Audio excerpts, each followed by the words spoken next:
about Enflickerment. Can you hear me? A little more. Okay, I practice this in the morning quietly in the, and now I'm going to have to give a voice. Enflickerment. Enflickerment is a moment of clarity. Can you hear me? Okay, a moment of clarity. A moment when you are one with what you are with at that moment. Make sense? How many people here are enlightened? Please. Okay, there are none. I made you look. You look. Okay, anyway, I've had several Enflickerments in Kyoto in my life as a woodworker, and I'd like to tell you about them. First, I started woodworking in 1973 in the United States. My daughter was born that year, and I made her a cradle. It was a labor of love, and I loved the labor. And I thought, I'm going to move away from, I was doing construction carpentry at the time. I said, I'm going to move away from that and do wood crafts. And I started making little things like, no bookends, by the way. Put a mirror, a picture, a shelf with a peg on it, with a cut, whatever. And they were okay. And I made them during the week and on the weekends. I went to sell them and sold them at flea markets or craft shows. And I made a living. And over a 5-year period, I got okay, relatively better. At that time, I felt, well, I need a teacher.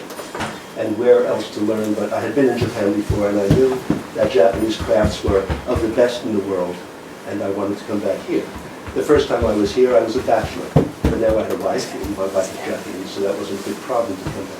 A wife and a daughter, a shop, a home, and excuse me. And it was a big. I was embedded more in the community. It was not easy to come back here. About that time, a blind woman came into my shop, and she said, "I hear that you make nice things. Can I see something?" So I led her to the wall, and she started to outline a mirror that I had made, a scrolled mirror. You can imagine a American colonial scroll mirror. She was filling it with her fingers. And I remember thinking, her fingers looked like hummingbird wings. She was just barely touching the surface. And I cringed. I was embarrassed because the surface she was touching was not done well. I made things for people with eyes. And now this woman was doing 100% of her perception of this piece was through touch, and I failed. And it's not that, the big problem was not that I failed, but I knew I failed. I knew they were rough, and I had not fixed it. I know the answer. It's called sandpaper. Like this. But I didn't. I hadn't done it. And why had I not done that? Laziness? Maybe. That's it. Or I think what happened at the Enflickerment at that moment, what I realized is I had fallen into the world of it's good enough. The world of mediocrity. And that bothered me. So anyway, long story short, that and other things happened, and I came back to Kyoto, where I looked for a teacher. I talked to everyone I met. One guy said, go over to Ryoanji. They're building a temple, they're building a structure there in the Muromachi period of architecture. Go and see, look around. I went to their temple, and there was the foreman. The building in front of me was with the scaffolds and tarps all around it. And I went to the fellow in front and I said, can I look? I'm not used to talking this loud. Can I go up and look around? And he said, yeah, go ahead, but take off your shoes. Now, I've never been on any construction site where I had to take off my shoes. Right? They'd already separated movement, so I wound up on the scaffold, and behind me were the tarps with this filter light coming through, erasing some of the shadows. And above me were the spokes, the staves of the roof. I could touch them.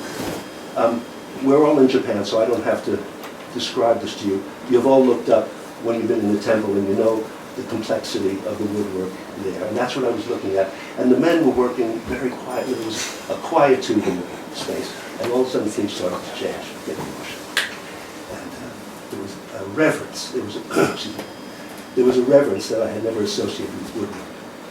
And I remember some lines I had read some years before, not knowing it was a holy place, my head bent of itself. And that's what happened. Yes, it was a brilliant moment. And I was so grateful that this happened when I was just coming into the new moment, the very beginning of woodwork in Japan. I left there and for thinking about that. That was a great hit. And for a couple of days I was thinking about taking off your shoes. In my studio, I wore boots. What are boots for? They're protection against the boogeyman called a rusty nail. And, but nevertheless, I'm protecting myself. Do the boots come up to my ankle, to my knees, to my heart? I'm just protecting myself from an environment that I want to exercise my ultimate capacity. Know my ultimate capacity, but I'm removed from it. And also, moreover, the communion I saw those workmen, the communion they had with the wood itself, I was isolating myself from having boots on. How can you work the wood to its ultimate capacity when you're protecting yourself? Sorry. A few days later, she went to sit here. A few days later, I met Doug Laurie. Oh, yeah. Doug Laurie was the apprentice of Kawai Kanjiro, the potter from the potter. And I said to him, Doug, I'm looking for a teacher. He said, well, go see my friend Kuroda. This was 1978. Kuroda Tatsuaki was the living national treasure of the woodwork. And I said, Doug, that's a little overreach for me. It's out of my pay scale. I'm trying to find, I haven't used the tools. I don't even know the names of the tools. And you can, that's overreach. And he said, well, not Tatsuaki, his eldest son, Kenkichi. And I went 2 days later. I was in Kenkichi's front room with his introduction. I was with David Kubiak. He went there with me for language issues. My voice is getting softer, I'm sorry. And David, and we were in conversation, but I wasn't in the conversation. I was looking at a red lacquer pot that was on the table, a staged pot with a hinged lid, and it was by Tatsuaki. It was probably 30 or 40 years old. It was just unbelievable. And it came, you've been in places maybe around here today where you look at things in a museum or someplace and you say, that's nice, and oh yes, and you run things through your head, but then once there's a piece that just comes right here. It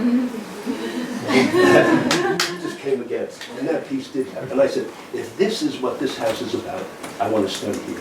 And a few minutes later, Kuroda Kenkichi said, you can, if you'd like to, you can work here. Which was like, it was like the Beatles saying, you want to play with us? Yeah. So I floated out of the house, and a few days later I floated back in with my tail wagging and a few odd tools I picked up along the way. And that was my first day of 3 years that I spent in the studio.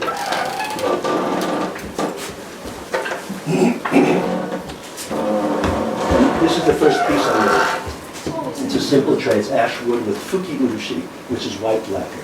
It's also called senben muri, the coat of 1,000 finishes, 1,000 wipes, would you say? It doesn't 1,000, but it feels like it sometimes. You know, I made this, and it took a year for me to make that. I had to learn to shape the stones, to sharpen the tools, to carve the wood, etc., through the lacquering process. Had I had any experience in any of those processes, I would probably have been a lot faster. But it took a year, literally. When I was finished, I brought it into my teacher, came to show it to him. And I was about to say, well, I know all the mistakes, right? I know, I was going to apologize, and he stopped me. He preempted me. He said, look, I know. Ow! And he said, I know all you see are the flaws, the problems here, but keep this. You will cherish this in years to come. Years have come, and I do cherish this greatly. And now, I'm going to tell you the greatest lesson in Enflickerment I ever had in my life, in relation to wood or art. Now that's a pretty big matzo ball to hang out with. The greatest thing. I'm sure I could tell you this, and someone's going to go, "That's the greatest thing." What is like? In any case, I'm going to tell it to you. When I was carving this tray, this line, I don't know if you can see, but there are these lines that come down. This line, not this one or this one, this one, there was a little bump in the bone, and I couldn't get it. I was working and working, and I didn't want to overwork the corner unless I changed the shape and changed the entire conversation. So I went in to see my mentor, my senpai, Miyamoto-san. I said, Miyamoto-san, I can't get this. And he looked at it, and I expected him to say, okay, take this kind of chisel, hold it like this, you know, stand on one leg, some direction. You know, this is how you do it. And he didn't. He said, can you see it?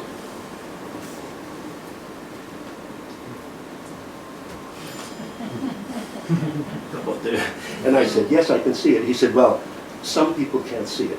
If you can see it, you can do it. Oh. And that, yeah, it went right through me. And every time I get those words, I hear them, I can't do it. I started to paint not too many years ago, and I had to learn it all by myself. How do you put that behind that? And but if you can see it, you can do it. And it gets me through. I think everyone can translate that into, if I can taste it, I can cook it. If I can hear it, I can play it. But anyway, that's the greatest lesson I learned. Thank you.